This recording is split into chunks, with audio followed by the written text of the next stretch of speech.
রোজা রেখে থুতু গিলাটাকে দোষণীয় মনে করেন যে রোজা রেখে বোধহয় থুতু গেলা যায় না, এই জন্য ঘন ঘন থুতু ফেলে দেখবেন অনেকে আছেন। বিশেষ করে নতুন নতুন যখন রোজা রাখে পোলাপান, তখন দেখবেন যে মিনিটে মিনিটে থুতু ফেলে, আছে না নাই? এই ঘন ঘন রোজা রাখে আপনার থুতু ফেলে কেন? কারণ মনে করতেছে থুতু গিললে তার রোজা ভেঙে যাবে। ভাই, থুতু যদি আপনি না গিলেন আপনি বাঁচবেন? থুতু না গিললে কেউ বাঁচবে? যতই আপনি থুতু ফেলেন, আপনার থুতু তো কিছু না কিছু ভিতরে যাবেই। যদি না যায়, গলা শুকিয়ে গেলে তো আপনি মরেই যাবেন। এই জন্য এটা একটা ভুল যে আমরা মনে করি থুতু ফেলা লাগে। রোজা রেখে রোজার কারণে এক্সট্রা কোনো থুতু ফেলার দরকার নাই। আপনার মুখে বালু চলে আসছে, একটা মশা ঢুকে গেছে, আপনি রোজা আছে, এটার জন্য ভিতরে না যায়, সেজন্য থুতুটা ফেলে দিলেন, এটা ভিন্ন কথা। আপনি বেসিনে গিয়ে ফেলে আপনি একটু পানি ঢেলে দিলেন, কিন্তু রোজা রেখে ঘন ঘন থুতু ফেলতে হবে, থুতু গিলা যাবে না, এরকম কোনো কথা নাই। এটা আমাদের একটা ভুল, রমজান কেন্দ্রিক একটা ভুল। 13 নম্বর ভুল হলো, আমরা বেশিরভাগ মানুষ রমজান মাসে ফজরের নামাজ পড়ে এসে ঘুম দেই। আপনার যদি রাতে ঘুম না পুরে আবার দিনে ডিউটি থাকে, ঘুম একটু যদি যাওয়াই লাগে, তো ফজরের পর পর ঘুমাবেন না। আলহামদুলিল্লাহ, আমাদের বাসায় আমরা এটার প্র্যাকটিসটা প্রতি বছর খুব হার্ডলি করার চেষ্টা করি। ফজরের পর পর কোনো ঘুম নেই, ফজরের পর একটু কোরআন তেলাওয়াত করেন। প্রথম চোখ ভেঙে আসবে, কারণ আপনি ভোর রাতে উঠছেন, অভ্যাস নাই। তো যাতে চোখে ঘুম না আসে সেজন্য নানান বুদ্ধি বাইর করে ঘুম দূর করেন, একটু উঠবস করেন। ওই টাইমে বসে ফজরের পরে আপনি তেলাওয়াত করেন, জিকির আজকার করেন, সকাল সন্ধ্যার দোয়াগুলো পড়েন, একটু দোয়া করেন, রমজানের কিছু আমল করেন।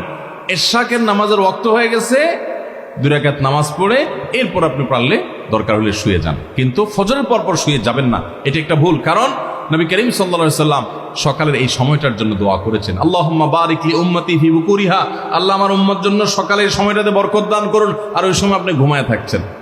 তো রমজান মাসে আমরা এটা একটা ভুল করি, এটা আমরা করব না যথাসম্ভব। তারপর 14 নম্বর ভুল হলো, আমরা যারা নিয়মিত আজানের জবাব দেই, আজানের জবাব দেওয়া একটা আমল, আপনারা জানেন তো?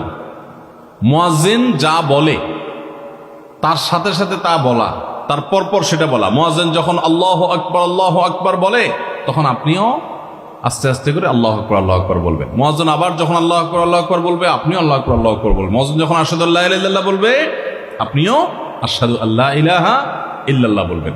মুয়াজ্জিন যখন আশহাদু আন্না মুহাম্মাদুর রাসূলুল্লাহ বলবে, আপনি কি বলবেন? আশহাদু আন্না মুহাম্মাদুর রাসূলুল্লাহই বলবেন। অনেকে সাল্লাল্লাহু আলাইহি সাল্লাম পড়ে, সাল্লাল্লাহু আলাইহি সাল্লাম পড়বেন হলো আজানের শেষে, কিন্তু আজান চলাকালীন আশহাদু আন্না মুহাম্মাদুর রাসূলুল্লাহই বলবেন।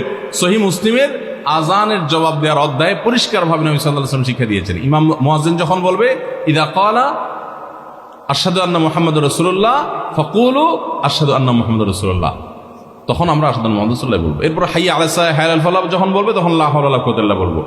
এরপর আল্লাহু আকবার বললে তাই বলবো, লা ইলাহা ইল্লাল্লাহ বলার সময় তাই বলবো। তারপরে আজানের জবাব দেবো, দুরূদ পড়বো, দোয়া পড়বো। এই যে আজানের জবাব, এটাতে লাভ হয় কি জানেন?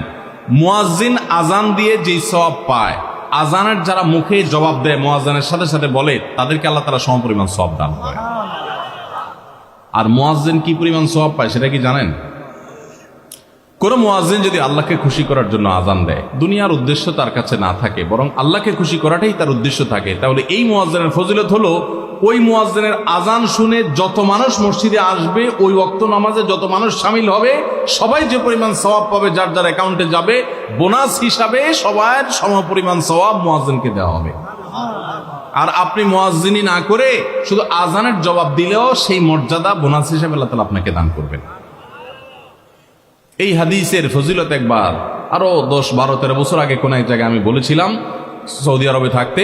তখন এক ভদ্র মহিলা আমাকে বললেন, হুজুর, এই হাদিসটা আপনার কাছ থেকে শেখার পর, জানার পর থেকে আমি মক্কা শরীফের লাইভ আজান নিয়মিত ওই টাইমে, আমি রেডিও শুনি না, মোবাইলে বিভিন্নভাবে লাইভ আজানটা আমি শোনার চেষ্টা করি এবং ওই মুয়াজ্জিনের সাথে সাথে জবাব দেওয়ার চেষ্টা করি। কারণ আমার যখন এটা জানা হলো যে মুয়াজ্জিন যত পরিমাণ সওয়াব পাবে তত পরিমাণ সওয়াব পাওয়া যাবে, তো মক্কার মুয়াজ্জিন সাহেবের আজান শুনে যত মানুষ প্রতি ওয়াক্তে নামাজ পড়ে, এত বেশি নামাজ তো দুনিয়ার অন্য কোনো মসজিদে প্রত্যেক ওয়াক্তে পড়ে না।